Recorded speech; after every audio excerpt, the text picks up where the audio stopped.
Hello বন্ধুরা, আশা করি তোমরা সবাই ভালো আছো। আমিও ভালো আছি। আবার একটা রান্নার ব্লগ নিয়ে চলে এসেছি। একটা নয়, অনেক কিছুই রান্না আছে এর মধ্যে।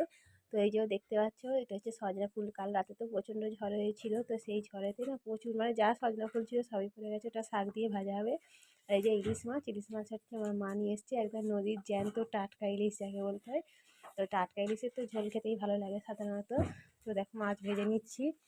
আর ইলিশ মাছ ভাজবো ভেজে, সেই মাছের তেল বের করবো না, তেল খাবো না, সেটা কি কখনো হয়? তো এরকম মাছগুলো ভেজে নেওয়ার পর এই যে কাঁটা ফোটাটাও ভেজে নিচ্ছি। অনেক কিছুই আইটেম হবে যেহেতু। তারপরে আলু, বেগুন, কালো জিরে ফোড়ন দিয়ে ইলিশ মাছের ঝোল হয়ে যাচ্ছে। এই যে ঝোলটা নামানোর সময় সর্ষে বাটা দিয়ে ঝোলটা নামিয়ে নেব। তারপরে তার আগে একটা চচ্চড়ি করে নিয়েছিলাম সব রকম দিয়ে। তারপর তেলটাকেও বের করে নিয়েছি মাছটা ভেজে। এরপরে দেখো, এই যে বাঁধাকপি, সিম, আলু, বেগুন দিয়ে যে মাছের কাঁটা পোড়াটা ভেজেছিলাম, ওইটা একটা চচ্চড়ি করে নেবো। ওইটাও বেশ খুব সুন্দর খেতে লাগে। তারপরে ওই যে পেঁয়াজ কলি দিয়েছি, সজনা ফুল, বড়মা শাকগুলো দু আধখানা করে নিয়েছি, তার সঙ্গে শুকনো লঙ্কা পেঁয়াজ ভেজে নিয়েছি। নিয়ে এই যে এই শাক ভাজাটা খুব সুন্দর লাগে।